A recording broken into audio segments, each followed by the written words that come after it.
நான் உங்களோடு சில காரியங்களை பகிர்ந்து கொள்ள விரும்புகிறேன். முடிவில் நாம் ஜெபிக்க போகிறோம். தேவனுடைய ஒரு அபிஷேகத்திற்காக, தேவனுடைய நிரம்புதலுக்காய் நாம் ஜெபிக்க போகிறோம். ஆண்டவருடைய வேத வசனம் நமக்கு போன வாரம் சொன்னேன், பரிசுத்த ஆவியானவர் நமக்கு என்ன விதத்திலெல்லாம் உதவி செய்கிறார் என்று சொன்னேன். நாம் ஏன் பரிசுத்த ஆவியினால் நிரம்பப்பட வேண்டும் என்கிறதையும் உங்களுக்கு சொன்னேன். நேற்றைக்கு ஃபாஸ்டிங் ப்ரேயரில் நான் ஒரு காரியத்தை சொன்னேன், எனக்கு ரொம்ப ஆசீர்வாதமாக இருந்தது. கர்த்தர் சித்தமானால் இந்த மாதம் இந்த விபிஎஸ் காரியங்கள் முடிந்த பிறகு நம்ம அப்புறம் ஜெபக்குழு தலைவர்கள் கூடுகை வைப்போம். அப்போது நான் அதை குறித்து உங்கள்கிட்ட இன்னும் தெளிவாக பேசுவேன். இப்பொழுது நான் அதனுடைய காரியங்களை மாத்திரம் உங்களுக்கு சொல்லுகிறேன். நேற்றைக்கு தினத்தில் நாங்கள் தியானித்த வேத வசனம் 2 கொரிந்தியர் 4:4 வசனத்தை நீங்கள் பார்க்கும்போது 2 கொரிந்தியர் 4 அதிகாரம் 4 வசனம் ஒருவர் வாசிக்கலாமா? தேவனுடைய சாயலாய் இருக்கிற கிறிஸ்துவின் மகிமையான சுவிசேஷத்தின் ஒளி அவிசுவாசிகளாகிய அவர்களுக்கு பிரகாசமாயிராதபடிக்கு இப்பிரபஞ்சத்தின் தேவனானவன் அவர்களுடைய மனக்கண்களை என்ன செய்தான்? குருடாக்கினான். அல்லேலூயா. அதாவது இப்பிரபஞ்சத்தின் தேவனானவன். ஒரு காரியம் இப்போ ஞாபகம் வரும்போது சொல்லிட்டா வசதியாக இருக்கும். கவனியுங்கள், இந்த 3 நாட்கள் விபிஎஸ்ல அருமையான தம்பிமார், கொஞ்சம் தம்பி விஜய்கிட்ட நான் கேட்டிருக்கிறேன் வாகனம் ஓட்டுவதற்கு. அது மாத்திரம் அல்ல, தம்பி சிவப்பிரகாசம், தம்பி ஆமோஸ், இவங்க 2 பேரும் சேர்ந்து இந்த 3 நாட்கள் பிள்ளைகளுக்கு நல்லா ஸ்கிட்டை ரெடி பண்ணணும். அதற்கு நீங்கள், அப்புறம் தம்பி மனோஜ் சந்தோஷ் நகரில் இருக்கிறான், அவனை மிங்கிள் பண்ணி, பிள்ளைகள் ரித்தீஷ் இருக்கிறாங்க, எல்லாரையும் மிங்கிள் பண்ணி ஒரு 3 நாட்களுக்கு 3 நாடகம் ரொம்ப டைம் எடுக்காமல் அழகாக ரெடி பண்ணணும். அதை சந்தோஷ் நகர் பிள்ளைகளுக்கு சிறப்பாக செய்வதற்கு விபிஎஸ் யார் பாஸ் நடத்த வருவா? நம்ம தான். டைரக்டர் யார்? நான் தான். அல்லேலூயா. நான் டைரக்டர், நீங்கள் டீச்சர்ஸ், அவ்வளோதான். அல்லேலூயா. சரி, ஆகவே இந்த வசனத்தின் மூலமாக நாம் நேற்றைக்கு நான் ஃபாஸ்டிங் ப்ரேயரில் பேசினேன். அதில் இந்த மகிமையான சுவிசேஷ ஒளி தேசத்தில் பரவுவதை தான் எழுப்புதல் என்று சொல்லுகிறோம். What is revival? எல்லாரும் தேவனை குறித்து அறிவது தான் எழுப்புதல்னு சொல்லுகிறோம். இந்த எழுப்புதலுக்கு என்ன வழிமுறை என்று அடுத்த வசனத்தில் சொல்லப்பட்டிருக்கிறது. வாசிக்கலாமா? நாங்கள் எங்களையே பிரசங்கியாமல், இல்ல அந்த வசனம் மன்னிக்கும், அதுக்கு அடுத்த வசனம், இருளிலிருந்து வெளிச்சத்தை பிரகாசித்து சொன்ன, இருளில் இருந்து வெளிச்சத்தை பிரகாசிக்க சொன்ன தேவன் இயேசு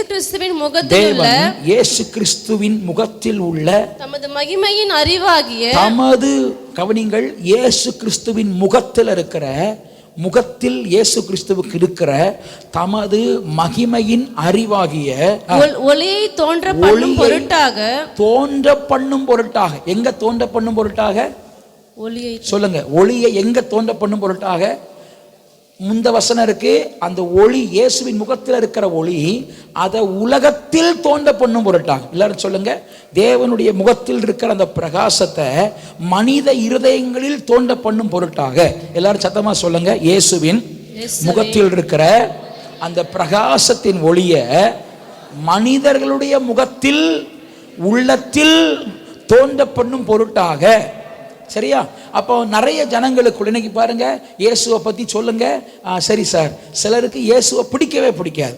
அது ஏன்? மனக்கண்களை எப்படி பிசாசு குருடாக்கி இருக்கிறான் அப்படிங்கிறத உங்களுக்கு சொல்லுகிறேன். இந்த சுவிசேஷத்தின் ஒளி பெரிய வெளிச்சம்.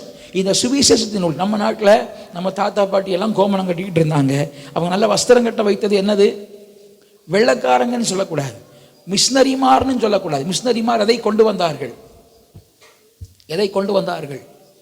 சத்தமா சொல்லுங்களேன். தைரியம் சொல்றீங்க, கரெக்டாக தான் சொல்றீங்க. அதை ஏன் தயங்கி சொல்றீங்க? போல்டா சொல்லுங்க. மிஷினரிமார் எதை கொண்டு வந்தார்கள்? பாலும் ரொட்டியும் கொண்டு வந்தாங்களா? என்ன கொண்டு வந்தாங்க? சத்தமா சொல்லுங்க. சுவிசேஷம். அல்லேலூயா. எல்லாரும் சத்தமா சொல்லுவோம், சுவிசேஷம். ஆங்கிலத்தில் சொல்லுவோம் காஸ்பல். அல்லேலூயா. எனக்கு அந்த வார்த்தை ரொம்ப பிடிச்சிருக்கு. எல்லாரும் சத்தமா சொல்லுங்க, காஸ்பல். காஸ்பல் தமிழ்ல சுவிசேஷம் அல்லது நற்செய்தி, ஆங்கிலத்தில் அழகா இருக்கிறது காஸ்பல். காஸ்பலை ஜனங்களுக்குள்ள புகுத்தி ஆண்டவருடைய முகத்தின் ஒளியை, இயேசுவின் முகத்தின் ஒளியை ஜனங்களுக்குள்ளே கொண்டு வந்தார்கள். அதுக்கு நிறைய உபகரணங்களை பயன்படுத்தினாங்க. அது ஒரு பெண் கல்வியா இருக்கட்டும், அல்லது அடிமைத்தன சாதி அடிமைத்தன ஒழிப்பா இருக்கட்டும், அது ஜனங்களுக்குள் இருக்கிற அறியாமை மூட பழக்கங்களா இருக்கட்டும், சதி அல்லது உடன்கட்டை ஏறுதலா இருக்கட்டும், சின்ன சின்ன வயதில் குழந்தை திருமணமா இருக்கட்டும், இதையெல்லாம் ஒழிப்பதற்கு அவர்கள் பயன்படுத்திய இந்த சமுதாயத்தின் இழிவுகளை மாற்றுவதற்கு அவர்கள் பயன்படுத்திய மூலதனம் என்ன? காஸ்பல். எல்லாரும் சொல்லுங்க காஸ்பல்.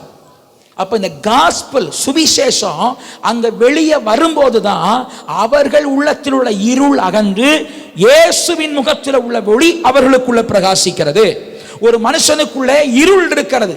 ஃபாதர் அழகா பாடர், அறியாமை இருள் விலகி நம் அதிசய தேவனை காண வேண்டும். சொல்லுங்க, அறியாமை இருள் விலகி நம் அதிசய தேவனை காண வேண்டும்.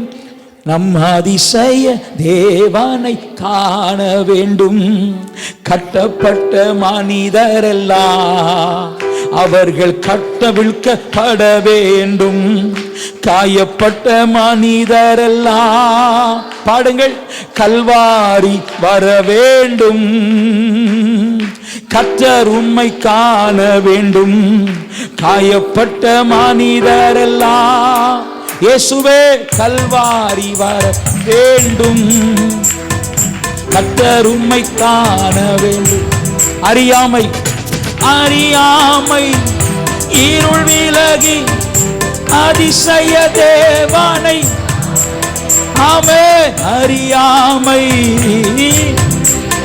ஓரி அதிசய தேவனை காண வேண்டும். எங்கள் அதிசய தேவனை காண வேண்டும். நம் அதிசய தேவனை. இந்த ஜனங்களுடைய இருள்கள் போக்குவதற்கு கிராமங்களுக்குள்ளாய், பட்டணங்களுக்குள்ளாய், மந்திரவாதிகள் மூலமாய், பிசாசின் கிரியைகள் மூலமாய் அவர்கள் கட்டப்பட்டிருந்த இருளை போக்குவதற்கு சுவிசேஷத்தின் ஒளி மிஷனரிமார்கள் மூலம், நற்கிரியைகள் மூலம், அல்லேலூயா, சமுதாய பணிகள் மூலம், கல்வி பணியின் மூலம், அந்த பணிகள் மூலமாய் சுவிசேஷ ஒளி, இயேசுவின் முகத்தில் உள்ள ஒளி அவர்களுக்குள் தோன்ற பண்ண வேண்டும் என்கிறதான் தாற்பயம். அதான் நோக்கம். அந்த நோக்கத்தின் மூலமாய் அவர்கள் செய்தார்கள். அந்த ஒளி ஜனங்களுக்குள்ள இடப்பட்டது. அந்த ஒளி கொஞ்சம் கொஞ்சமாய் பரவி இன்றைக்கு தமிழகத்தில் ஏராளமான தேவ பிள்ளைகள் கர்த்தரை ஆராதிப்பதற்கு, நீங்களும் நானும் கர்த்தரை ஆராதிப்பதற்கு காரணம் யார் மூலமோ? அந்த தேவனுடைய முகத்தில் இருந்த சுவிசேஷத்தின் ஒளி உங்களுக்குள்ள வந்திருக்கிறது. ஒரு ஆமீன் சொல்லுங்க.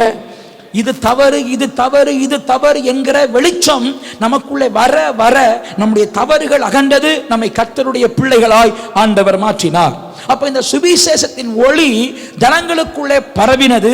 அப்படி பண்ணும் பொருட்டாக எங்கள் இருதயங்களில் பிரகாசித்தார். எங்கள் இருதயத்தில் என்ன செய்தார்? எல்லாரும் சொல்லுங்க, ஏன் இயேசு உங்கள் இருதயத்தில் பிரகாசித்தார்? எல்லாரும் சொல்லுங்க, ஏன் இயேசு எங்கள் இருதயத்தில் பிரகாசித்தார்? உங்க இருதயத்தில் ஏன் பிரகாசித்தார்? இயேசுவின் முகத்தின் ஒளி உங்கள் இருதயத்தில் ஏன் பிரகாசித்தது? அது இன்னொருவருடைய உள்ளத்தில் பிரகாசிக்கும்படியாக. அல்லேலூயா. எல்லாரும் சொல்லுங்க, உங்க உள்ளத்தில் ஏன் கர்த்தருடைய பிரகாசம் வந்ததுன்னா, அந்த பிரகாசம் உங்களோட நிற்க கூடாது பிரதர்.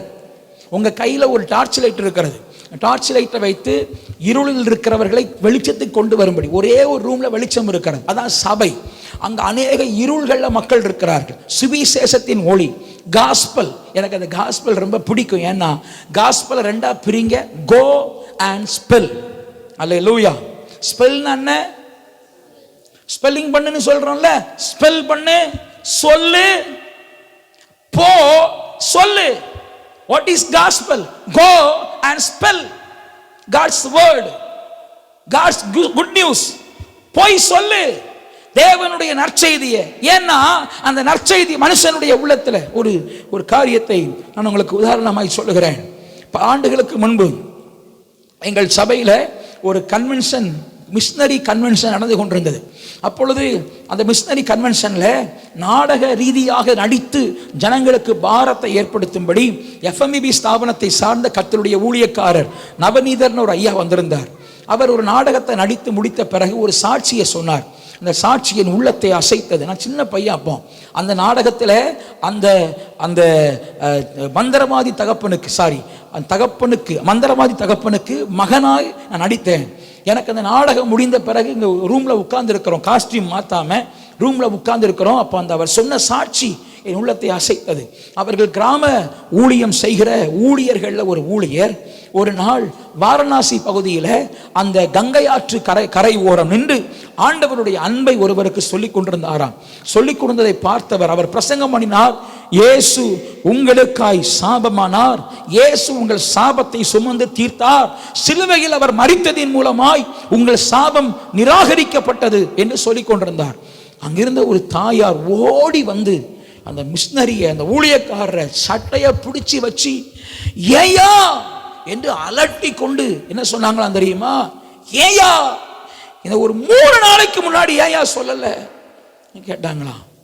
அவருக்கு ஒன்றும் புரியல. ஏயா 3 நாளைக்கு முன்னாடி நாங்கிறாங்களே, என்னம்மா நடந்துச்சுன்னு கேட்டா அந்த அம்மா சொல்லிச்சான், என் வீட்டில் சாபம் சாபம் சாபம்.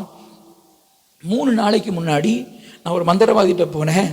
அங்கே மந்திரவாதிகள் தானே இன்னைக்கு பாருங்களேன், உங்களுக்கு தெரியும், நான் கடவுள்னு சொன்னால் நம்புகிறாங்க, நீ கடவுள்னு சொன்னால் நம்புகிறாங்க. இல்லையா? நம்புகிறாங்களா? அதனால தான் பார்த்தார், மனுஷன்னு சொன்னால் ஓட்டு போட மாட்டேங்குன்னு கடவுள்ன்ட்டார். அல்லேலூயா. விளங்கும்னு நினைக்கிறேன் உங்களுக்கு. அல்லேலூயா. சரி, இருக்கட்டும். அங்கே மந்திரவாதிகளையும் படிப்பறிவு கொஞ்சம் குறைவாக இருக்கிறதுனால மந்திரவாதிகளையும் குறி சொல்கிறவர்களையும் நம்புகிற ஒரு இடம் அல்லவா? அவர் சொன்னார், ஒரு மந்திரவாதி சொன்னார், ஐயா உன் சாபம் மாறுவதற்கு எனக்கு ஒரு பெண்ணும் ஒரு ஆணும், ஒரு பெண் குழந்தை ஒரு ஆண் குழந்தை, பெண் குழந்தை ஆண் குழந்தை மூத்த குழந்தை, அந்த உன் மூத்த மகனை கொண்டு போய் கங்கை ஆற்றில் உயிர் பலி, அதாவது அவன் உயிரோடு இருக்கும்போது தண்ணியில் முழ்கி கங்கை தேவதைக்கு நீ பலி கொடுப்பாயானால் உன் குடும்ப சாபம் மாறும்னு சொன்னா. அதனால 3 நாளைக்கு முன்னாடி இதே கங்கை ஆற்றில் என் பிள்ளைய நான் உயிரோட பலி கொடுத்தேன்யா, உயிரோட தண்ணியில முக்கி சாகடிச்சேன். அந்த பிள்ளைய சாகடிச்ச அந்த குற்ற உணர்வு ஒரு பக்கம், அந்த பிள்ளை செத்து போன இடத்தை என்னால் ஒவ்வொரு நாளும் வந்து பார்க்கணும் போல தோன்றியது. அதனாலதான் இன்னைக்கு வந்தேன். சாபத்தை சுமந்து தீர்த்த ஒரு தெய்வம் உண்டுன்னு ஒரு 3 நாளைக்கு முன்னாடி நீ சொல்லி இருந்தா என் பிள்ளைய நான் பலி கொடுத்திருக்க மாட்டேன் ஐயா என்று கதறின அந்த கதறலை அவர் சபையில் சொல்லும் போது எங்கள் உள்ளங்கள் எல்லாம் அசைந்தது. கர்த்தருடைய பிள்ளைகளே, இப்படிப்பட்ட அறியாமை இருள் ஒரு மனுஷனை விட்டு விலக வேண்டுமானால் சுவிசேஷத்தின் ஒளி உங்கள் மூலமாய் தேசத்தில் பிரகாசிக்க வேண்டும். ஒரு ஆமென் சொல்லுங்க. உங்கள் மூலமாய், என் மூலமாய் அப்படிப்பட்ட ஒரு சுவிசேஷத்தின் ஒளி தேசத்தில் பிரகாசிப்பதை தான் எழுப்புதல் என்று சொல்லுகிறோம். அந்த எழுப்புதல் வர வேண்டுமானால் முதலாவது தேசத்தில் பிரகாசிப்பதற்கு முன்பு அந்த ஒளி உங்களுக்குள் பிரகாசிக்க வேண்டும். அது எங்கள் இருதயங்களில் பிரகாசமாக இருக்க வேண்டும். என் இருதயத்தில் பிரகாசிக்க வேண்டும். என் இருதயத்தில் பிரகாசித்தால் அந்த ஒளி என்னவாய் மாறும் தெரியுமா? அடுத்த வசனம் வாசிப்போம், வாசியுங்கள். இந்த மகத்துவம் உள்ள வல்லமை. அடுத்த வசனம் என்ன சொல்லுகிறது? இந்த மகத்துவம் உள்ள வல்லமை எங்களால் உண்டாயிராமல் பவுல் சொல்லுகிறார். கவனிங்கள், கவனிங்கள். தம்பி தம்பி தம்பி கொஞ்சம் என்ன பார்க்க சொல்லுங்க. தம்பி என்ன பாரியா? அவனை என்ன பார்க்க சொல்லுங்க தம்பி. ரைட், அவன் நல்ல பிள்ளை, அமைதியாயிருவான். ரைட், என்ன கவனிங்க, என்ன கவனிங்க, என்ன சரி சரி. பிள்ளைகள் அப்படி தான் இருக்கும். கவனிங்க, பிள்ளைகள் அப்படி தான் இருக்கும். கொஞ்சம் கொஞ்சம் சரி, இருக்கட்டும் இருக்கட்டும், சகித்துக்கொள் சகித்துக்கொள். அதில் சரி, நல்ல பிள்ளை, வெரி குட். அப்படி உட்காரு. சரி, கவனிங்க கவனிங்க கவனிங்க. உடனே பெற்றோர் வந்து ஐயோ என் பிள்ளை சேட்டை பண்ண, பிள்ளைகள்லாம் அப்படி தான் இருக்கும், நாங்கள் அதெல்லாம் சகித்துக்கிடுவோம். சரியா? ரைட், கவனிங்க. இந்த மகத்துவம் உள்ள வல்லமை என்பது சுவிசேஷத்தின் ஒளி எனக்குள் பிரகாசித்த ஒளி பிரகாசமாய் மாற மாற அது கன்வெர்ட் ஆகுது. கடந்த நாளில் ஆரோக்கியராஜ் வீட்டில் செய்தி கொடுக்கும்படி போகும்போது அவங்களுடைய ஃபெல்சியா சிஸ்டருடைய அக்கா என்னை அவர்கள் செய்கிற வேலை செய்கிற ஒரு இடத்திற்கு ஜெபிக்க கூட்டிகிட்டு போயிருந்தாங்க. அந்த இடம் வந்து பட்டு நூலுக்கு பட்டுப்புழு கூடு வளர்க்கிற ஒரு இடம். அதாவது அவர்கள் அதை வளர்த்து கொண்டு போய் அவங்க புழுவாக வாங்கிட்டு வருவாங்க. அந்த புழு வந்து மல்பரி இலையை நல்லா சாப்பிட்டு அது என்ன செய்யும், பட்டு ஒரு கூடு கட்டும். அந்த கூடு வந்து விலை போகும். அந்த கூட்டிலேருந்து தான் பட்டு நூல் எடுக்கிறது. நீங்கள் பட்டு சேலையெல்லாம் கட்டுறீங்கல்ல, அந்த பட்டு சேலை அது காஞ்சிபுரமாக இருக்கட்டும், வேறு என்ன இருக்குது, பனாரஸாக இருக்கட்டும், பனாரஸ் பட்டு, காஞ்சிபுரம் பட்டு, அப்புறம் சாமுந்திரிகா பட்டு, ஆரணி பட்டு, செங்கல் பட்டு, அதை வாங்க புருஷன் கஷ்டப்பட்டு. அல்லேலூயா. சரி, ரைட், விடுங்க. இப்போ இந்த பட்டுகள் எல்லாம் எடுக்கிறது அந்த கூடுல இருந்து தான் எடுக்கிறாங்க.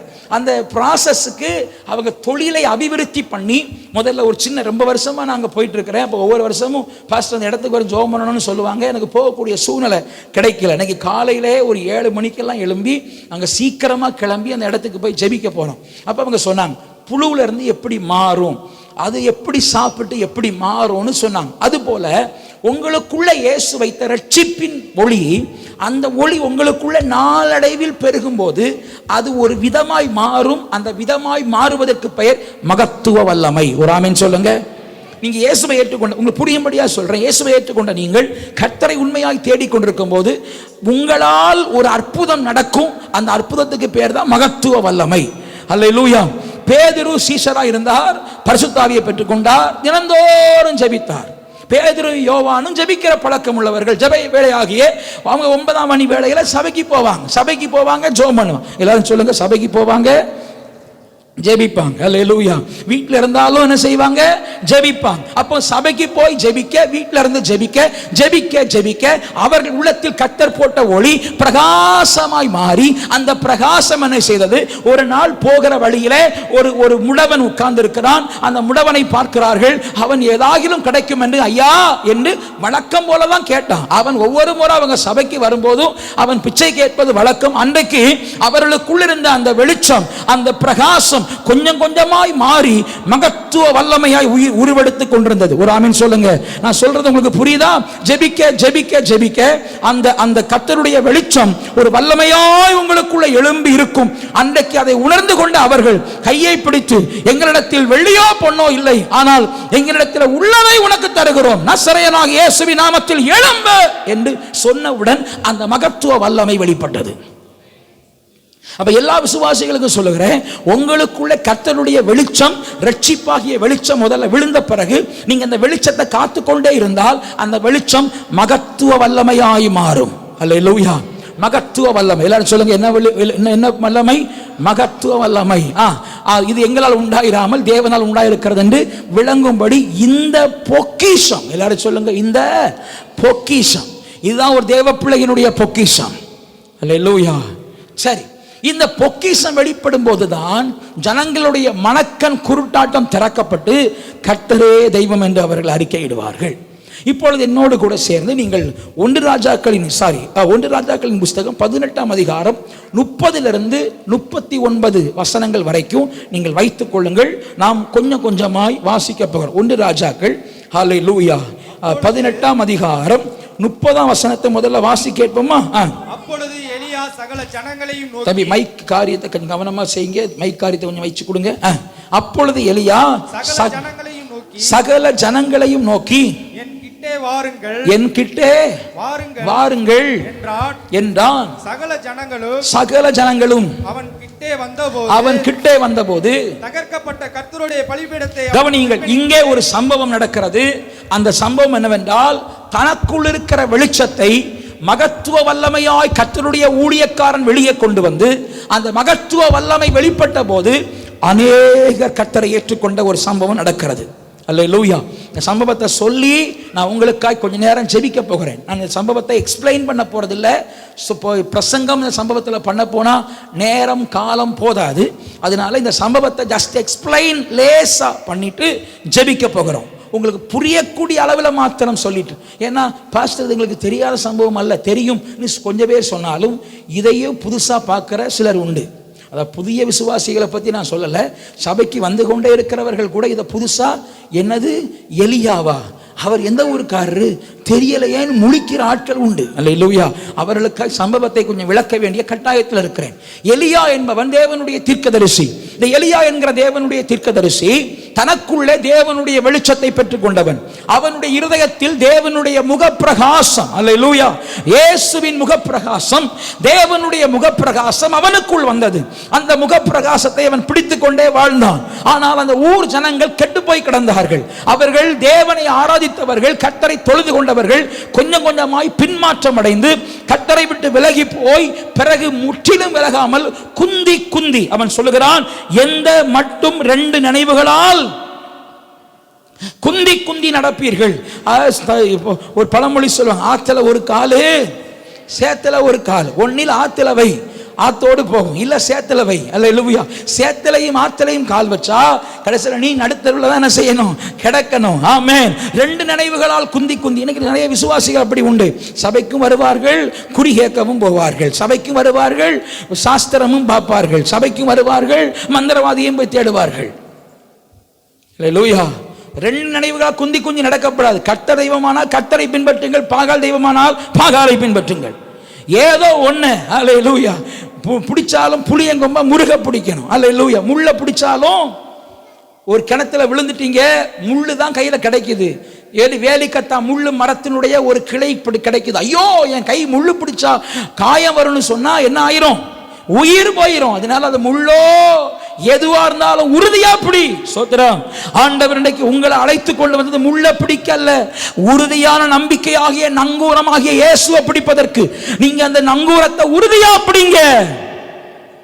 அல்லேலூயா. ஆத்துல ஒரு கால் சேத்துல ஒரு கால் வச்சு கர்த்தரை துக்கப்படுத்தாதீர்கள் என்று தீர்க்கதரிசி எலியா சொல்லுகிறான்.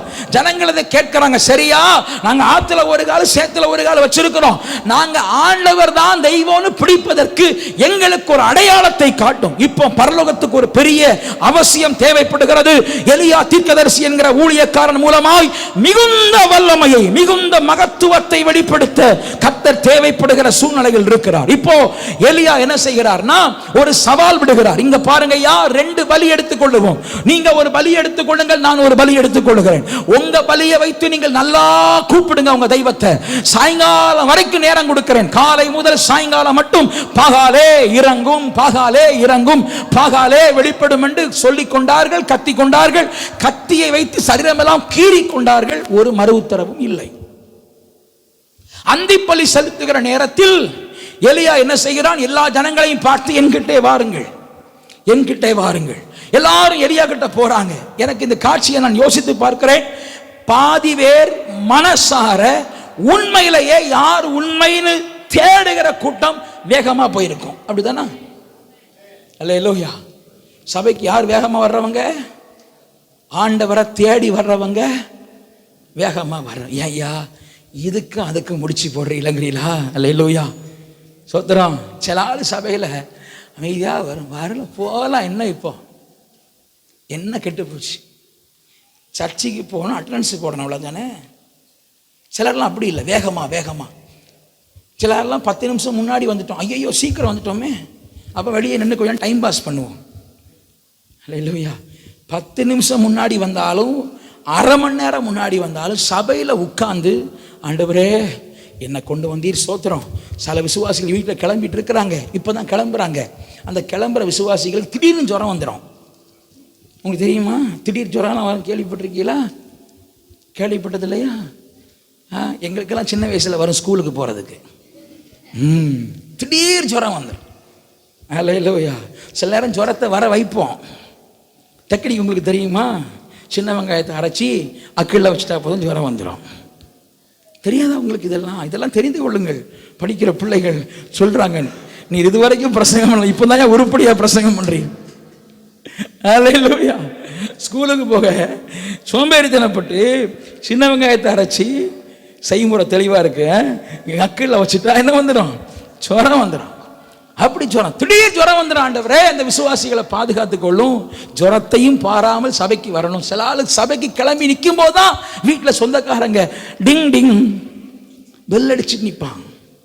அல்லேலூயா. அண்ணா மாமா வந்துட்டீங்களா, இவ்வளவு காலம் தேடிட்டு இருந்தேன், இன்னைக்கு வந்துட்டீங்க.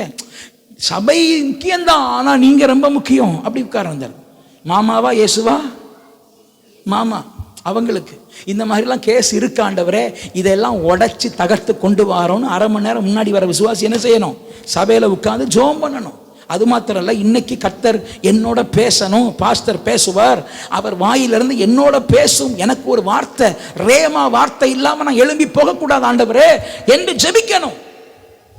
அல்லேலூயா. எலியா கூப்பிட்ட போது ஓடி போனதுல ஒரு கூட்டம் கர்த்தர் தான் உண்மை உள்ளவரா என்பதை தேடி போன கூட்டம். இன்னொரு கூட்டம் பாதி மனசுதான். ஏன்னா அவங்க ரொம்ப காலமா யாரை சார்ந்துட்டாங்க சொல்லுங்க? பாகால சார்ந்துட்டாங்க. ரொம்ப ஸ்ட்ராங் பிலீஃப் இன் பால். பாகாலுடைய ஆராதனையில் ரொம்ப ஸ்ட்ராங் ஆயிட்டதுனால, பின்மாற்றத்தில் பாவத்தில் ஸ்ட்ராங் ஆயிட்டதுனால அவர்கள் தேவனுடைய பலியினிடத்தில் ஓடி போவதற்கு விருப்பம் இல்லை. அவங்க செகண்டரியா நிற்கிறாங்க. மூணாவது ஒரு கூட்டம் இருந்தது, சற்றும் விருப்பம் இல்லாத மந்திரவாதி கூட்டம். அது எத்தனை பேர் இருந்தாங்க? எத்தனை பேர்? 450 + 400 மொத்தம் 850. தோப்பு விக்கிற தீர்க்கதரிசிகள் 450, பாகாலுடைய தீர்க்கதரிசிகள் எசபேலின் தீர்க்கதரிசிகள் 400, மொத்தம் 850 கூட்டம். இங்க இதை கற்பனை பண்ணி பார்க்கிறீங்களா? 850 பேர். அது மூணாவது லேயர். ஃபர்ஸ்ட் லேயர் யாரு? கர்த்தரை தேடுகிற உணர்வுள்ள கூட்டம். நீங்களும் நானும் இந்த முதல் கூட்டத்தில் இருக்கணும். கர்த்தருக்கு தோத்திரம். அல்லேலூயா.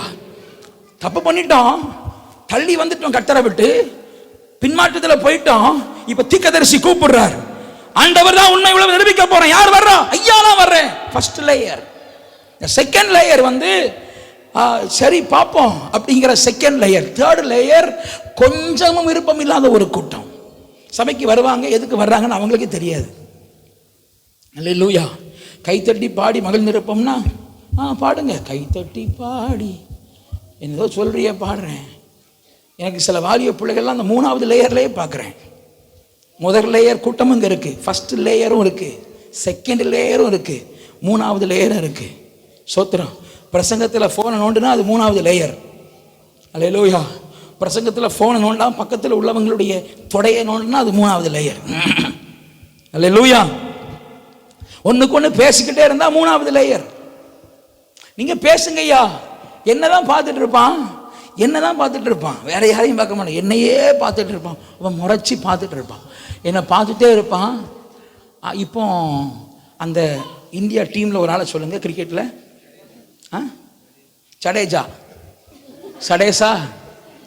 சடேசா நீ என்ன அடிச்ச, இப்போ எத்தனாவது பால் ஓடிட்டு இருக்குன்னு தெரியல, என்னதான் பார்த்துட்டு இருப்பான். ஸ்டில் தே ஆர் வாட்சிங் மீ அலோன். என்னதான் பார்த்துட்டு இருக்கிறான் பிரதர், ஆனா அவன் மனசு எங்கேயோ இருக்கு. இதெல்லாம் மூணாவது லேயர். தேவனை சபைக்குள் இருந்து கொண்டே பிடித்தம் இல்லாமல் தேடுகிற ஒரு கூட்டம் அந்த கூட்டத்தில் இருக்காதுங்க. இரண்டாவது கூட்டமும் ஆபத்தான கூட்டம், அந்த கூட்டத்தில் இருக்காதுங்க. முதல் கூட்டம் பலிக்கு அருகே வந்த கூட்டம். ஐயா தெரியாம கர்த்தரை விட்டு தூரம் போயிட்டோம் ஐயா, கர்த்தர் தான் உண்மை உள்ளவர். நாங்க எனக்கு தெரிந்து யாரு ஃபர்ஸ்ட் கத்திருப்பா? எல்லாரும் சொல்லுங்க பார்க்கலாம். யாரு ஃபர்ஸ்ட் சத்தம் போட்டிருப்பா?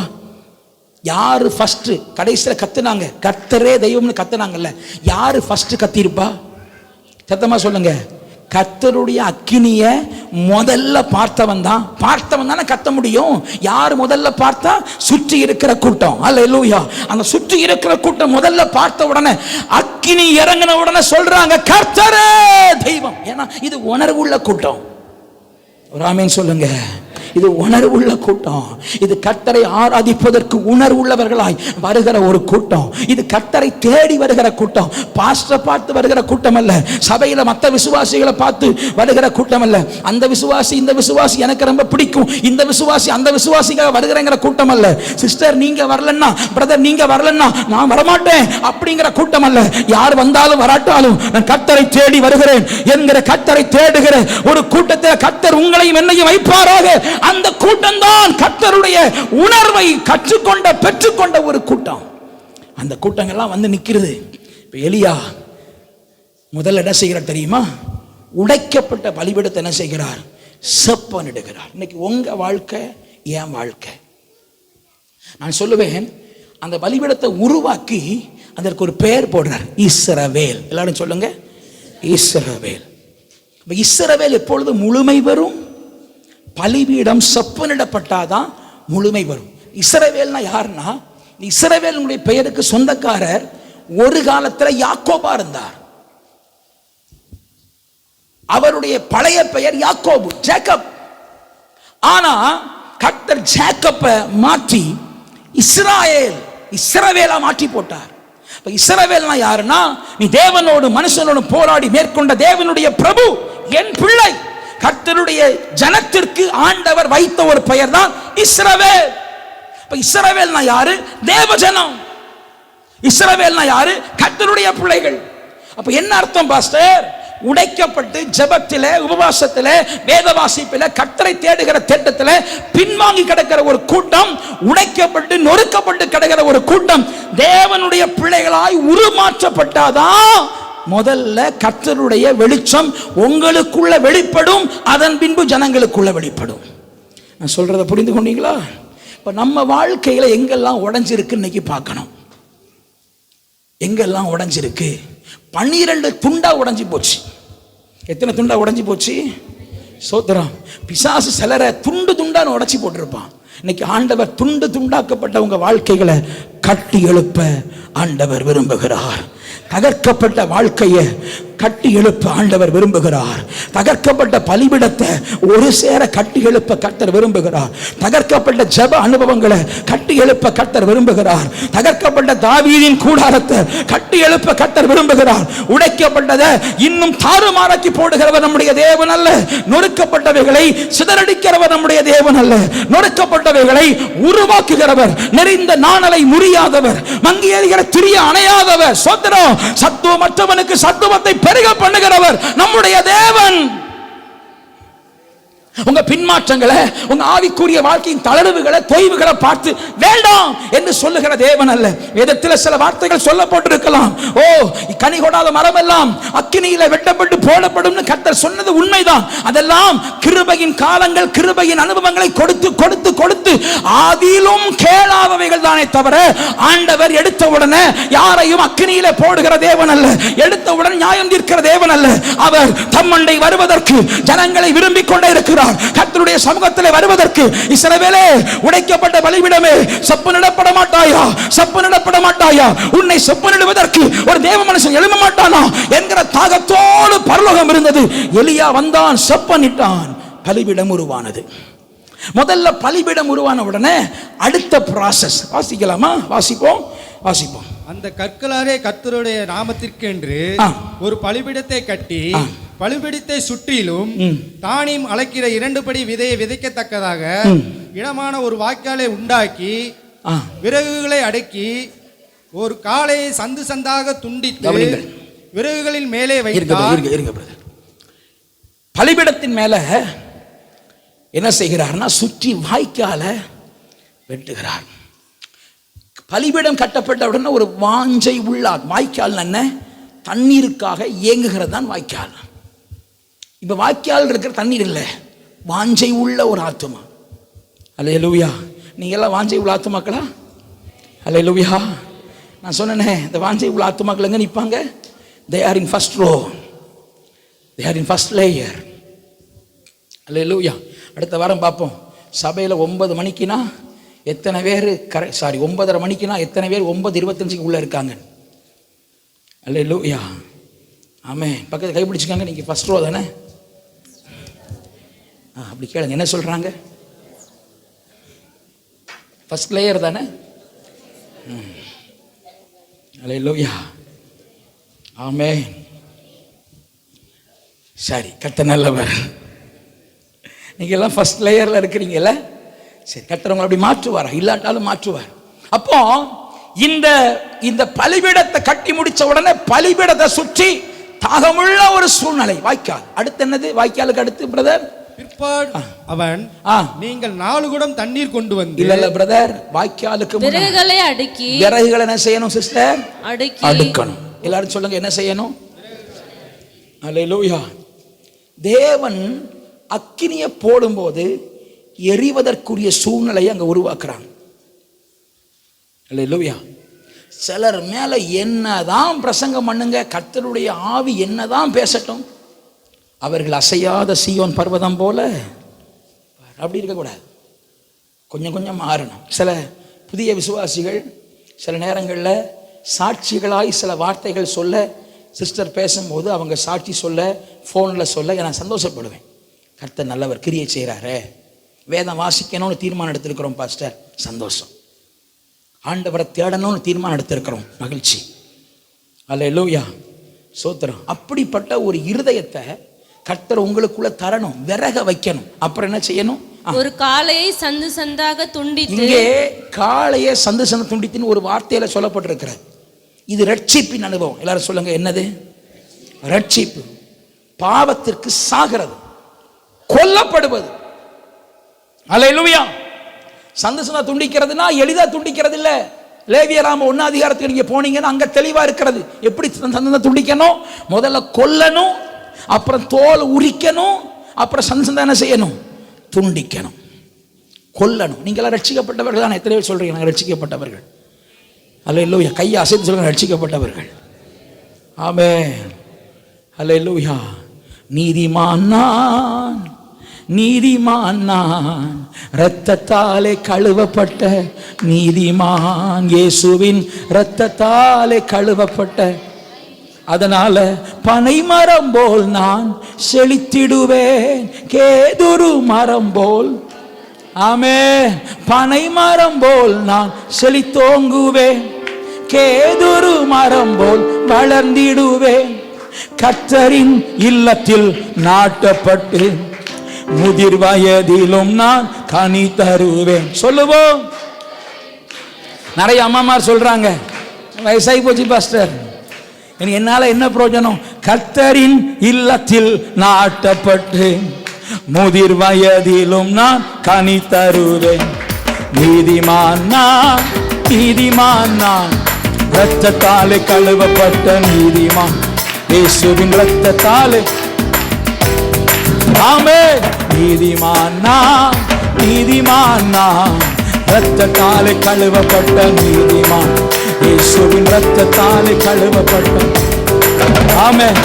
ஆண்டவனே என் கற்பாரை, அவரிடம் அநீதியே இல்லை. சொல்லுவோம். என் கற்பாரை, அவரிடம் அநீதியே இல்லை என்றே முழக்கம் செய்திடுவேன், செழுமையும் பசுமையும் ஆய் வளர்வேன். ஓ என்றே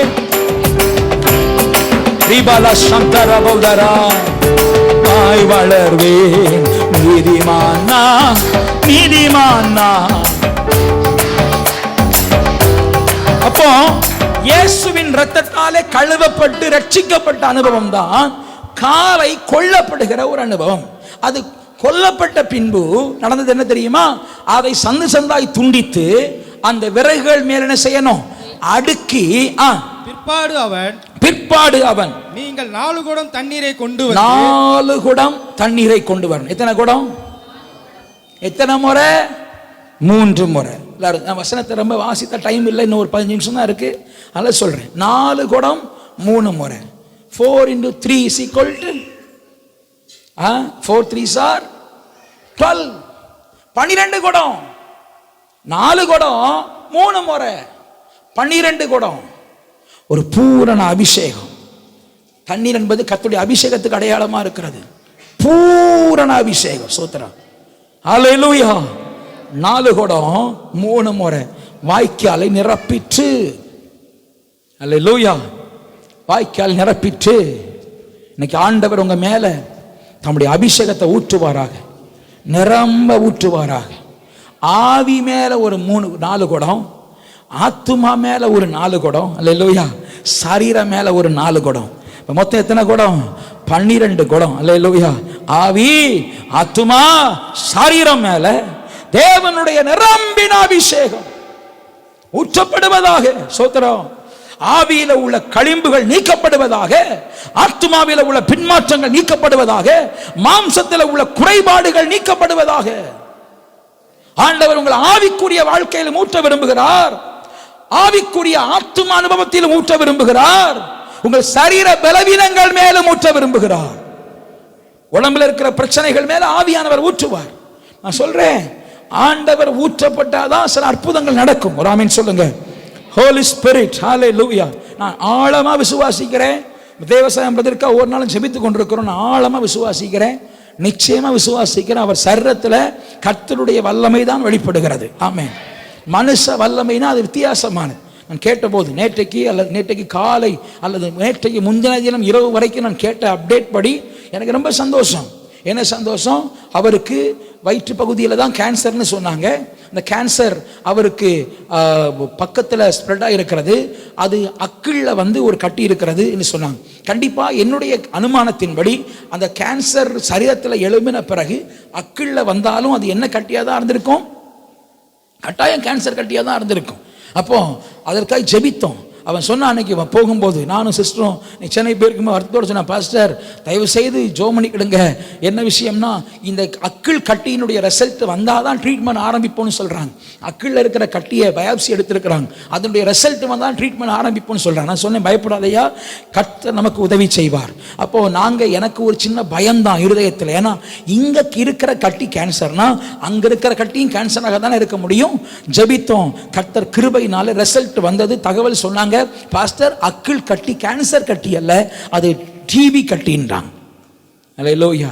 அது டிபி கட்டி ஒன்றும் பிரச்சனை இல்லைங்க, ஒரு 6 மாதம் ட்ரீட்மெண்ட் எடுத்தால் சரியாக போயிடும். இந்த கட்டிக்கு மட்டும் ட்ரீட்மெண்ட் கொடுத்தா போதும். அப்போ இது ஸ்ப்ரெட்டாக இருக்கா? நான் கேட்குறேன், ஒரே மாதத்தில் ஸ்டேஜ் 1, 2, 3க்கு போன வியாதி இன்னும் ஒரு மாதத்தில் 4க்கு போகுமா போகாதா? ஆனால் கர்த்தருடைய கிருபையினாலே 3rd ஸ்டேஜிலேயே நிற்கிறது. அதுக்கு தடுப்பணை போட்டவங்க யார் தெரியுமா? நீங்களும் நானும் தான். அல்லேலூயா.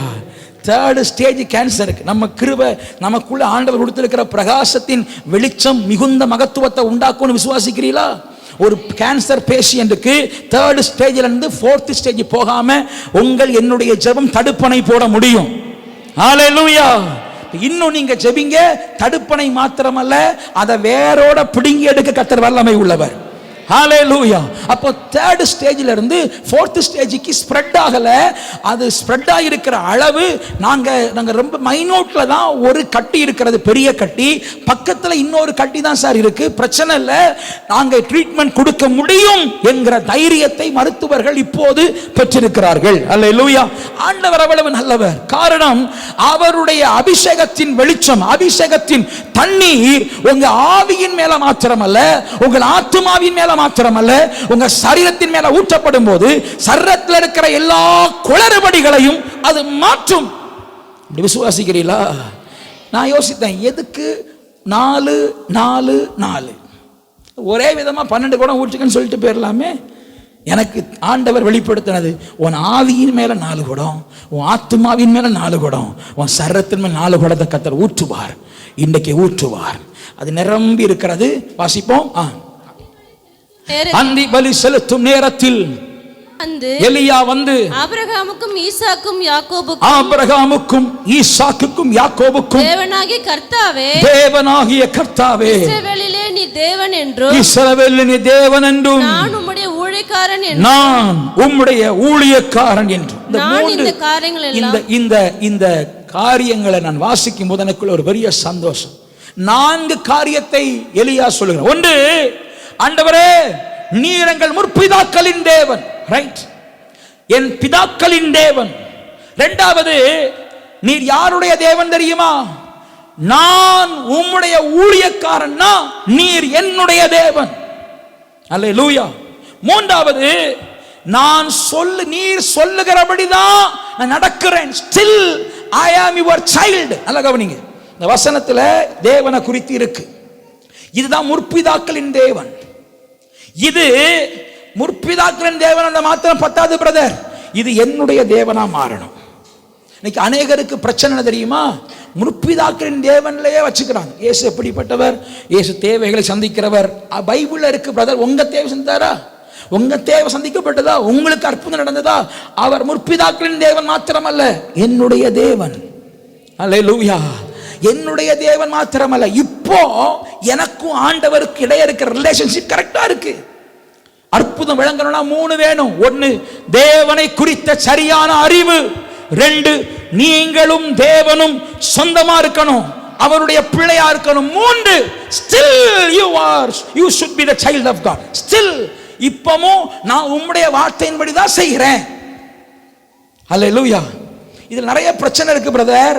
நிறைய விசுவாசிகள் ஆண்டவரை முற்பிதாக்களின் தேவனை அறிந்திருக்கிறாங்க. எங்க அப்பாவுடைய வாழ்க்கையில் வெளிப்பட்ட தேவன் இருந்துட்டு போட்டோம், உன் வாழ்க்கைக்கும் ஆண்டவருக்கும் சம்பந்தம் உண்டா? அல்லேலூயா. சில கேட்டால் சொல்லுவாங்க, எங்கள் அப்பாலாம் எப்படி ஆண்டவரை பயபக்தியா இருந்தாங்க தெரியுமா? இருக்கட்டும்மா, இருக்கட்டும் ஐயா. இப்போ உங்களுக்கும் ஆண்டவருக்கும் ஒரு தொடர்பு உண்டா? நான் உம்முடைய ஊழியக்காரன். அட்ரஸ் நல்லா இருக்குல்ல?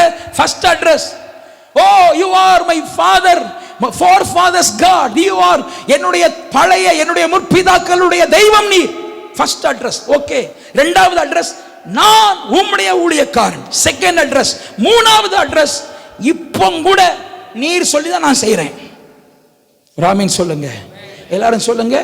என் முற்பிதாக்களின் தேவன், இரண்டாவது என்னுடைய தேவன், இப்பொழுது என்னோடு கூட இருக்கிற தேவன். அல்லேலூயா. இந்த மூணுல சில ஆட்கள் முற்பிதாக்களின் தேவன்ங்கிறதுல இருப்பீங்க. சில ஆட்கள் நான் கர்த்தருடைய பிள்ளை, ரட்சிக்கப்பட்டேன் பாஸ்டர், எங்கள் வீட்டில் எந்த விக்கிரகமும் இல்லை, அந்த நிலைமையில் இருப்பீங்க. மூணாவது, இப்போ கர்த்தருக்கு உங்களுக்கு ஒரு தொடர்பு உண்டா? தொடர்பு உண்டா? இப்போ still you are child of God. நீங்கள் இப்போ கர்த்தருடைய பிள்ளை, இயேசுவோட ஒரு தொடர்புள்ள வாழ்க்கை. இப்படி ஒரு வாழ்க்கை இருந்துச்சுன்னு வைங்களேன், அவன் ஜெபம் பண்ணி ஒரே வார்த்தை, கேட்டருளும். வாசிங்க அந்த வசனத்தை வாசிங்க. கர்த்தாவே, கர்த்தாவே நீர் தேவனாகிய கர்த்தர் என்று தேவரீர் தங்கள் இருதயத்தை மறுபடியும் திருப்பினீர் என்று இந்த ஜனங்களை அறியும்படிக்கு என்னை கேட்டருளும், என்னை கேட்டருளும், கேட்டருளும் என்று வேண்டிக் கொண்டான். அப்பொழுது கர்த்தரிடத்தில் இருந்து அக்கினி இறங்கி சர்வாங்க தகன பலியையும் விறகுகளையும் கற்களையும் மண்ணையும் பட்சித்து வாய்க்கால் தண்ணீரை நக்கி போட்டது. ஜனங்கள் எல்லோரும் இதை கண்டபோது முகங்குப்புற விழுந்து கர்த்தரே தெய்வம், கர்த்தரே தெய்வம் என்றார்கள். கர்த்தரே தெய்வம்.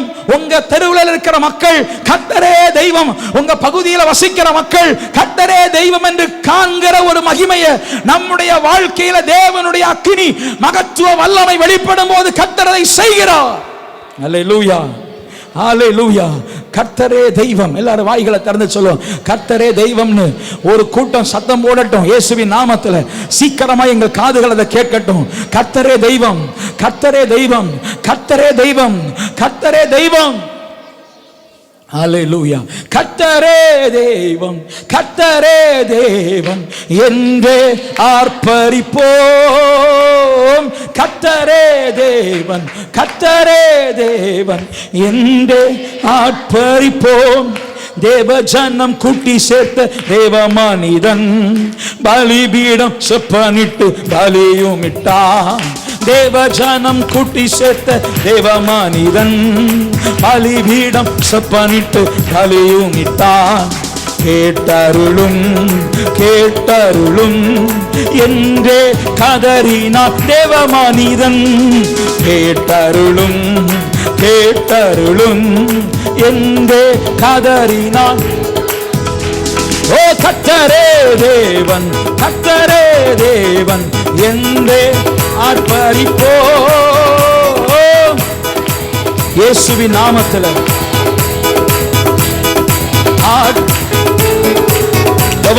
This is the process. உங்களுக்குள்ள கர்த்தர் கொளுத்தின தேவனுடைய வெளிச்சம் அது உங்களுக்குள்ளே கொஞ்சம் கொஞ்சமாய் பிரகாசமாய் மாறினால் ஒரு நாட்கள் வரும்போது அந்த பிரகாசம் மிகுந்த வல்லமையை வெளிப்படுத்தும், மிகுந்த மகத்துவத்தை வெளிப்படுத்தும். அன்றைக்கு ஜனம் சொல்லும் கர்த்தரே தெய்வம். எல்லாரும் வாங்க நீ கர்த்தரே தெய்வம்னு சொல்லுங்க, சொல்லுங்க. நோ நோ நோ, நமக்குள் இருக்கிற வெளிச்சம், கர்த்தர் நமக்குள்ளே வைத்த தீபம், கர்த்தர் நமக்குள்ளே கொளுத்தின வெளிச்சம், இயேசுவின் முக பிரகாசம், அது நமக்குள்ளே ஒரு பிரகாசமாய் மாறி நமக்குள்ளே பிரகாசமாய் மாற மாற அந்த வெளிச்சம் பிரகாசித்துக் கொண்டே இருக்க அந்த வெளிச்சத்தின் மூலமாய் கர்த்தருடைய மறுரூபமாகிய ஓ மிகுந்த மகத்துவம் வெளிப்பட அந்த மகத்துவ வல்லமையின் மூலமாய் அடையாளங்கள் அற்புதங்கள் வெளிப்பட. அப்படி வெளிப்படும் போது ஜனம் சொல்லும் கர்த்தரே தெய்வம்னு சொல்லி அந்த அனுபவத்துக்குள்ள கர்த்தர் உங்களை என்னை கொண்டு வர விரும்புகிறார். ஹல்லேலூயா. நீங்களும் நானும் கர்த்தருக்காக தேசத்தில் பிரகாசிக்கிறவர்களா மாறணும். ஸ்தோத்திரம், ஸ்தோத்திரம், ஸ்தோத்திரம். அடையாளங்கள் பாஸ்டர், அடையாளங்கள் அற்புதங்கள்லாம் செய்தாலும் ஜனங்கள் கர்த்தரை நம்பி எவ்வளவு அற்புதங்களை கண்ட ஜனங்கள் பின்வாங்கி போறாங்க. அதை பற்றி நம்ம கவலை இல்லை, நம்ம வேலை செஞ்சுக்கிட்டே இருப்போம். ஒரு கூட்டத்தை கர்த்தர் எழுப்புவார். கர்த்தரே தெய்வம். ஹalleluya. எனக்கு ரொம்ப சந்தோஷம் என்ன தெரியுமா? எனக்கு ரொம்ப சந்தோஷம். முதல் லேயர், இப்போ நீங்க லேயருக்கு வாங்க, எல்லாரும் கவனிங்க. இப்போ லேயருக்கு வந்துருங்க. ஃபர்ஸ்ட் லேயர் தான் அற்புதம் பார்த்தாங்க, செகண்ட் லேயருக்கு பார்க்க முடியல. ஆனா இவங்களுக்குள்ள இருக்கிற வெறி, எழுப்புதல், அங்க இருக்கிற பின்மாற்றம், இங்க இருந்து பரவுவது எழுப்புதல். எல்லாரும் சொல்லுங்க, அங்க இருந்து பரவுவது பின்மாற்றம். எல்லாரும் சொல்லுங்க, அங்க இருந்து அங்க யார் நிக்கிறா? கற்பனை வச்சிருக்கீங்களா? நடுவுல யார் இருக்கிறா? பலிபீடம். பலிபீடத்துக்கு பக்கத்துல பேசுங்க, ஊழியக்காரன் எலியா. ரைட், பலிபீடம் எலியா, ஃபர்ஸ்ட் லேயர். அப்புறம் செகண்ட் லேயர், அப்புறம் தேர்ட் லேயர். தேர்ட் லேயர் யாரு? பாகாலின் தீர்க்கதரிசிகள், தோப்பு விக்கிரகத்தின் தீர்க்கதரிசிகள். 400 + 450, 850 இந்த தீர்க்கதரிசிகள் இருக்கிறாங்க. நல்ல கவனிங்க. பின்மாற்றம் எங்க இருந்து வந்துச்சு? சத்தமா சொல்லுங்க. அங்க இருந்து எது வரைக்கும் வந்துச்சு? செகண்ட் லேயர் வரைக்கும் வந்துச்சு. ஆனா இங்க இருந்து ஒரு எழுப்புதல் வருது பாருங்க. எங்க இருந்து? ஊழியக்காரன் இருந்து ஒரு எழுப்புதல், அக்கினி மூலமா ஒரு எழுப்புதல். ஃபர்ஸ்ட் லேயர் விழுந்துடுச்சு. ஒரு ஆமீன் சொல்லுங்க. ஃபர்ஸ்ட் லேயர் என்ன பண்ணிடுச்சுமா அபிநயா? ஃபர்ஸ்ட் லேயர் என்ன பண்ணிடுச்சு? விழுந்துடுச்சு. சாஸ்தாங்கமா விழுந்துட்டாங்க. ஐயா, தெய்வம் தான், இயேசுதான், ஆண்டவர் தான். ஃபர்ஸ்ட் லேயர் விழுந்த உடனே அந்த லேயர்ல பரவின அக்கினி அவங்களோட விடல. நான் கேட்கிறேன், அடுத்து அவர் சொல்றார், பாகாலின் தீர்க்கதரிசிகளை பிடியுங்கள். எல்லாரும் சொல்லுங்க, பாகாலின் தீர்க்கதரிசிகளை. இப்ப எனக்கு நீங்க ஒரு பதில் சொல்லணும், யார் பிடிச்சிருப்பா? No, second layer. அவங்களுக்கு தான் ஈஸி. தீர்க்கதரிசி அங்க நிக்கிறாங்க. தேர்ட் லேயர், ஃபர்ஸ்ட் லேயர் சாஸ்தாங்கமா பிரசன்னத்துல எழும்ப முடியாம விழுந்து கிடக்குது. ஹalleluya. முதல் வரிகள், முதல் வரிசையில் இருக்கிற எல்லாரும் தேவ பிரசன்னத்தை நேரடியா பார்த்தாங்களா? அவங்களுக்கு எழும்ப முடியாம தேவ பிரசன்னத்தை முகங்குப்புற விழுந்து கிடக்குறாங்க. பிடிங்கள்னு சொன்ன உடனே யார் ஒருவனும் தப்பவில்லை. அப்ப ஒருவனும் தப்பலன்னா அவன் பக்கத்துல உள்ள பிடிச்சிருப்பான். நில்லுடா, இவ்வளவு காலங்களை ஏமாத்தனல்ல, இத்தனை வருஷங்களை மோசம் போக்கனல்ல, நில்லு, அப்படி பிடிச்சிட்டான். அப்போ முதல் லேயர்ல மாத்திரமல்ல, பின்மாற்றத்தில் இருந்தவர்களின் கர்த்தருடைய பிள்ளைகளாய் மாற்றுகிற ஒரு பரிசுத்த வல்லமை உங்களுக்குள்ளே இருக்கிற அக்கினி, எனக்குள்ளே இருக்கிற அக்கினி தேசத்திலே வெளியே வருமானால், மகத்துவ வல்லமையின் மூலம் வருமானால், அது உங்களுக்குள்ளே மாத்திரமல்ல, அது எனக்குள்ளே மாத்திரமல்ல, பின்மாற்றத்தில் இருக்கிற ஒரு கூட்டத்தையும் அது பற்றி பிடிப்பதற்கு வல்லமை உள்ளதா இருக்கிறது. அதை பிடித்தார்கள். ஒருவனும் தப்பவில்லை. 850 பேரையும் கொண்டு போட்டான். அல்லேலூயா. இன்னைக்கு எலியாவோடு கூட ஒரு கூட்ட ஜனங்களும் எழும்பி கர்த்தருக்கு நின்றது போல. நீங்க ஒரு சபையில புதுசா வந்திருக்கலாம். நான் சொல்ற வார்த்தைகள் உங்களுக்கு எந்த அளவுக்கு பிரயோஜனமா இருக்குன்னு எனக்கு தெரியல. ஆனாலும் ஆண்டவர் உங்களை அக்கினியாய் மாற்ற விரும்புகிறார். உங்களுக்குள்ள இயேசு என்கிற வெளிச்சம் உங்க தெருவுக்கு உங்களை தான் கர்த்தர் கொண்டு வந்திருக்கிறார். ஏன் தெரியுமா? அந்த வெளிச்சம் ஏன் மற்றவங்களுக்கு எல்லாம் போடாம என்ன கர்த்தர் எடுத்திருக்கிறார்? உங்களுக்குள்ள ஒரு வெளிச்சத்தை போடுவார். பக்கத்தை கைப்பிடி சொல்லுங்க, உங்களுக்குள்ள ஒரு வெளிச்சத்தை ஆண்டவர் போடுவார். போடுவார் போடுவார் சொல்லுங்க, போடுவார். நல்ல முகத்தை பார்த்து சிரிச்சு அடுத்த வாரம் வர்றது மாதிரி. அல்லேலூயா. ஒரு சைஸா பார்த்தீங்கன்னா பயந்து பேர போறாங்க. அடுத்த வாரம் அவங்க சபைக்கு வரணும். அது மாதிரி முகத்தை பார்த்து. இங்க பாருங்க, அவங்க வீட்டில் அவங்கள சிரிக்க ஒரு நாதி இல்லை. புருஷன் ஒரு மாதிரி முறைச்சிக்கிட்டே இருக்காரு. பிள்ளைகள் அது சைஸாக முறைக்குது. இங்கே மட்டும்தான் அவங்க சிரித்த முகத்தையே பார்க்க முடியும். அல்லேலூயா. பக்கத்தில் கை பிடிச்சி நல்லா கையை குலுக்கி, இயேசு உங்களுக்குள்ளே தமது முக பிரகாசத்தை போடுவார். போடுவார். ஏன் தெரியுமா? நீங்க அந்த பிரகாசத்தை கொஞ்சம் கொஞ்சமா பெரிதாக்கி உங்க மூலமா பக்கத்து வீடுகளில் கேன்சர் சுகமாகி, கட்டிகள் மறைந்து, அற்புதம் நடந்து, மகத்துவ வல்லமை வெளிப்பட்டு, தேவனே ஆண்டவர், இயேசுவே ஆண்டவர், இயேசுவே இரட்சகர் என்று அவர்கள் கூப்பிடுகிற சத்தத்தை பரலோகம் கேட்க வாஞ்சையா இருக்கிறது. அதுக்கு தான் சபைக்கு கொண்டு வந்திருக்கிறார். சும்மா வந்து கை தட்டிட்டு போறதுக்கு இல்ல சிஸ்டர், பிரதர். ஹalleluya. உங்களை தம்முடைய மகிமையின் பாத்திரங்களாய் கரத்தில் எடுக்கிற நாட்கள் எழும்புகிறது. ஸ்தோத்திரம் வருகிறது. இந்த நாட்களை கர்த்தர் விடியற்கால வெளுப்பை போல கர்த்தர் எழுப்புகிறார். நீங்க உங்களுக்கு ஆசீர்வாதம் மாத்திரமல்ல, அநேகருக்கு ஆசீர்வாதம் கர்த்தர் உங்களை மாற்ற போகிறார். நம்ம எல்லாரும் எளிமை நின்று கொஞ்ச நேரம் ஹல்லேலூயா. சரி, எளிமை நிற்க வேண்டாம். பிறகு நீங்க அபிஷேகத்தை நிரம்பும்போது விழுந்துடக்கூடாது. எல்லாரும் முழங்கால் படிக்கிட்டோ உட்கார்ந்து கொண்டோ அல்லது முடியாதவர்கள் எளிமை நிற்கலாம். உங்க சௌரியத்துக்கு ஏற்றார் போல, உங்கள் வசதிக்கு ஏற்றார் போல கொஞ்ச நேரம் நான் உங்களுக்காக ஜெபிக்க போகிறேன்.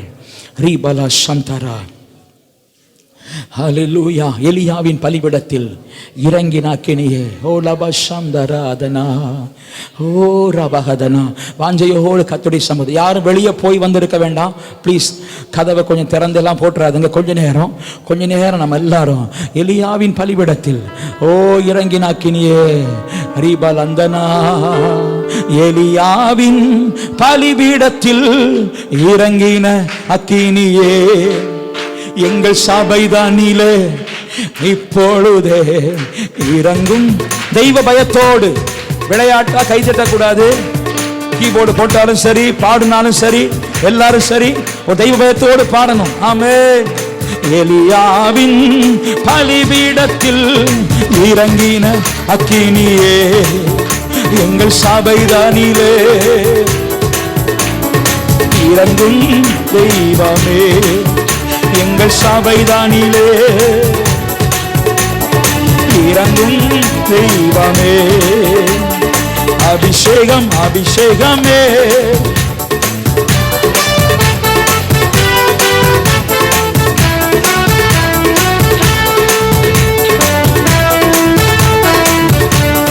ஆமென். அபிஷேகம் அபிஷேகமே, இப்போ தாரும் தெய்வமே. அக்கினி அக்கினியா என்னை மாற்றும் தெய்வமே.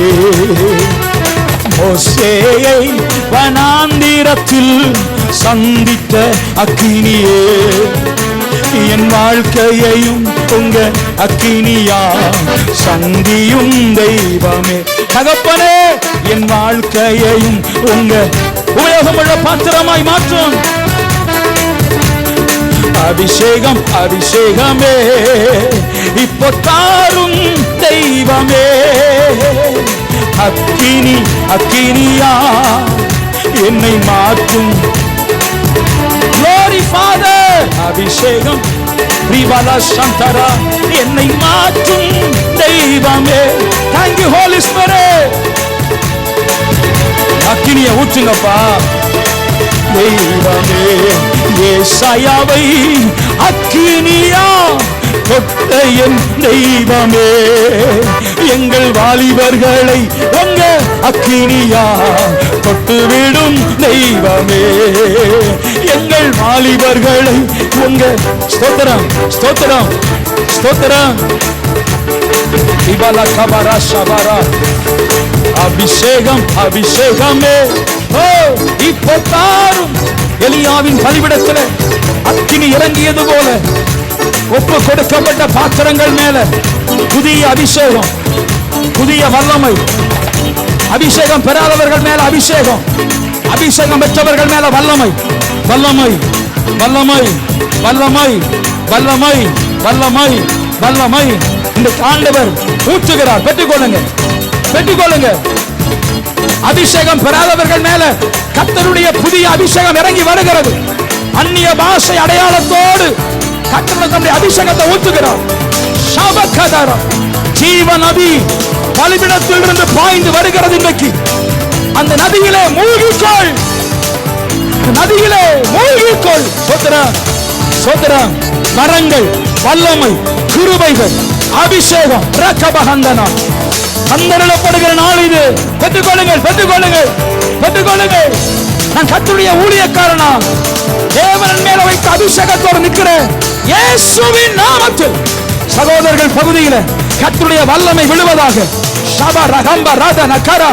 பிரதர், உங்களை பயனுள்ள பாத்திரம். என்னால தேவ ராஜ்யத்திற்கு எந்த பிரயோஜனமும் இல்லைன்னு சொல்லாத தேவ பிள்ளையே, நீ பயனுள்ள பாத்திரம். உனக்குள்ளே கர்த்தர் போடுகிற வெளிச்சம் வெளிச்சம் வெளிச்சம் பிரகாசமாய் மாறுகிறது மாறுகிறது. சிஸ்டர், மிகுந்த வல்லமை, மிகுந்த மகத்துவ வல்லமை உன் மூலமாய் உன் மூலமாய் உன் மூலமாய் உன் மூலமாய் உன் மூலமாய் உன் மூலமாய் தெருவிலே பக்கத்து வீடுகளுக்குள்ள உன் மூலமாய் வெளிப்படுகிறது இயேசுவின் நாமத்தில். அதை தடுப்பவன் யார்? அதை தடுப்பவன் யார்? நான் பலர் மேல கர்த்தருடைய அக்கினி விழுகிறத பார்க்கிறேன், அக்கினி பொறி விழுகிறத பார்க்கிறேன். நான் உற்சாகப்படுத்தும்படி சொல்லல, கர்த்தருடைய அக்கினி பொறி விழுகிறத என் கண்கள்ல, என் ஆவிக்குரிய கண்கள்ல பார்க்கிறேன். பிரதர், பின் மாற்றத்தில் இருக்கிற உங்களை ரட்சிக்கப்பட்ட ஆரம்ப நாட்கள்ல உனக்குள்ளே போடப்பட்ட வல்லமை வேறு. இன்னைக்கு நீ தளர்ந்து போயிருக்கிறாய். தேவ ஜனமே, தேவ பிள்ளையே, தேவ மனுஷனே, இன்னைக்கு கர்த்தர் உனக்குள்ளே தம்முடைய புதுப்பிக்கிற வல்லமையை ஊட்டுகிறார். பெற்றுக்கொள்ளுங்க, பெற்றுக்கொள்ளுங்க, பெற்றுக்கொள்ளுங்க. பிரதர், பிரதர், கர்த்தருடைய வல்லமை உங்களுக்குள்ள இறங்கி பெற்றுக்கொள்ளுங்கள். ஷாலபகதனா ஷீபரதனா ஹோலி ஸ்பிரிட். அநேகருடைய கண்களை ஆண்டவர் திறக்கிறார், தரிசன கண்களாய் மாற்றுகிறார். ஓ, கிட்ட பார்வை அல்ல, ஒரு தூர பார்வை, நெடுகாலத்தை குறித்த பார்வை உங்களுக்குள்ள உண்டாகிறது, உண்டாகிறது, உண்டாகிறது. ஷபரதனா. வீடுகளுக்குள்ளே கால் வைக்கும் போது அவர்கள் தற்காலத்தை பார்த்து உன் வாய் பேசாது. அவர்கள் தூர காலத்தை பார்க்கிற ஒரு தீர்க்க தரிசன பார்வையை இப்பொழுது உன் கண்கள்ல கர்த்தர் வைக்கிறார். ஆவிக்குரிய ஒரு ஆபரேஷனை கர்த்தர் இந்த வேலையில செய்து, ஓ, தூரத்தை பார்க்கிற கிருபை, தூரத்தை பார்க்கிற கிருபை. Holy Spirit, Holy Spirit. சம்பராதன. பிரதர், ஜெப அனுபவத்தில் ஒரு புதுப்பிக்கப்படுகிற அனுபவத்தை கர்த்தர் உங்களுக்குள்ள தருகிறார். பிரதர், இன்றைக்கு ஜெப அனுபவத்தில் நீங்க உயிர்ப்பிக்கப்படுவீங்க. பின்மாற்றக்காரர்களை நீங்கள் உங்கள் மூலமாய் ஆவிக்குரிய பிள்ளைகளாய் மாற்றுகிற ஒரு கிருபையை கர்த்தர் உங்களுக்கு தருகிறார். சத்தியத்தில் பின்வாங்கி போன அநேகரை நீங்க தொட்டு கர்த்தருக்குள்ள கொண்டு வருவீங்க. பிரதர், சீவரகமரதன. ஓ, ஓ ரபகந்தனா தீரபலபா. ஆவியானவரே, ஆவியானவரே, கர்த்தருக்குள்ள எழும்புகிற ஒரு கூட்டம் எங்கள் சபையில் எழும்பட்டும்பா. எலியாவோடு நெருங்கி நின்று கர்த்தருடைய மகத்துவத்தை வெளிப்படுத்த ஒரு கூட்டத்தை கர்த்தர் எழுப்பினீரே. கர்த்தரே தெய்வம் முழங்கின ஒரு கூட்டம் எங்கள் திருச்சபை மூலமாய் திருவண்ணாமலை பகுதியிலே கர்த்தரே தெய்வம் என்று முழங்குகிற ஒரு கூட்டம் இயேசுவின் நாமத்திலே வருகிற நாட்களில் எழும்ப போகிறதற்கு நன்றி.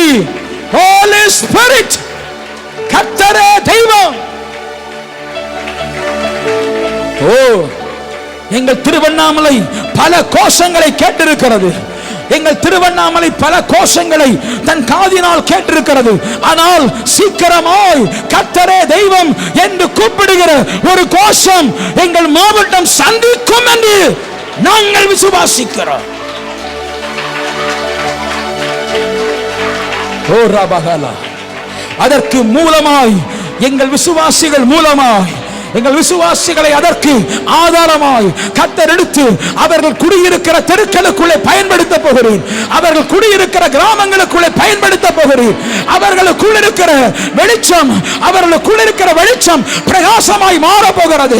பிரகாசம் மிகுந்த மகத்துவ வல்லமை வெளிப்படுத்த போகிறது. ஓ ரபகதரதனா.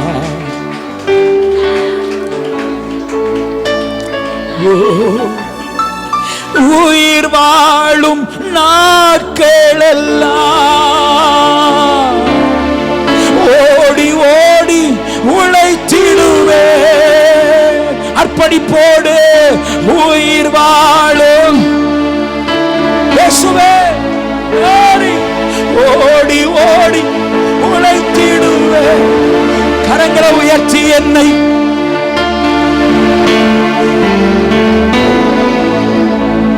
என்னை அழைத்தீரே உம் சேவைக்கு, அதை நான் மறப்பேனோ இயேசுவே, அதை நான் மறப்பேனோ. எஜமானனே, எஜமானனே, என் இயேசு ராஜனே,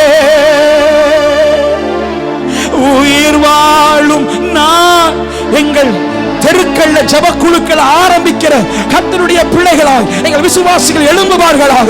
சண்டே கிளாஸ்களை ஆரம்பிப்பார்களாக. அந்த கிருபை இப்பொழுது கிராமங்களுக்குள்ளே தெருக்களுக்குள்ளே ஓடுருவி பாய்கிற ஒரு கிருபையை அவர்களுக்குள்ளே தருவீராக.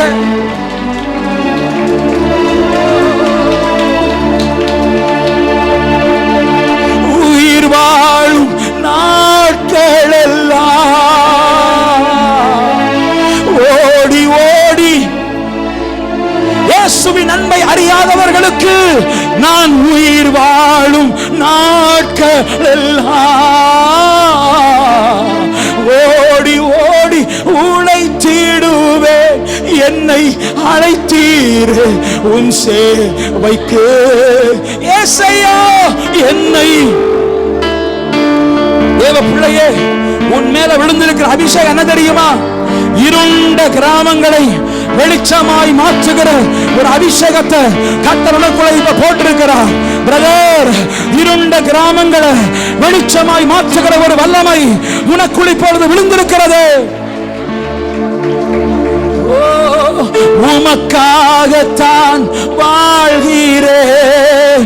ஏசப்பாவை பார்த்து உன்னைத்தான் சத்தம் உயர்த்தி, இயேசுவே உமக்காகத்தான், Holy Spirit உம்மைத்தான் சிக்கிறே, பலியாகி என்னை மீட்டீரே ராஜா, பலியாகி பரலோகம் திறந்தீரையா, பரலோகம் திறந்தீர்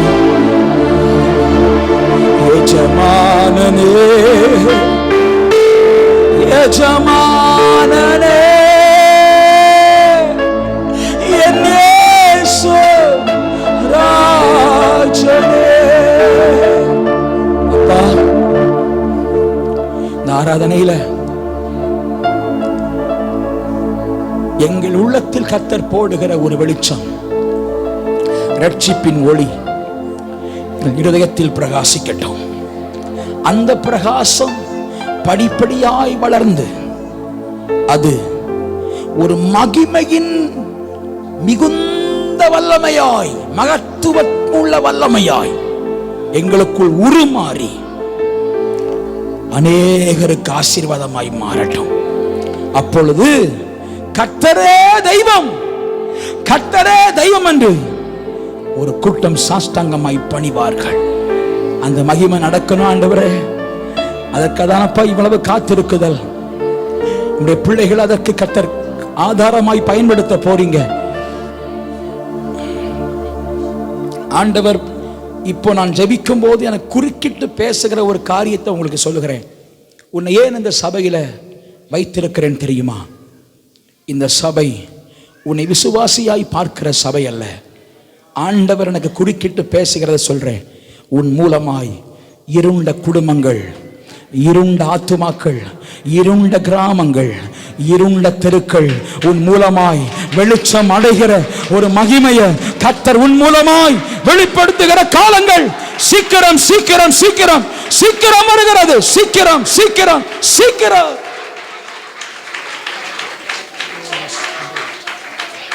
Holy Spirit, அந்த மகிமை நம்முடைய பிள்ளைகள் மூலமாய் வெளிப்படட்டும்.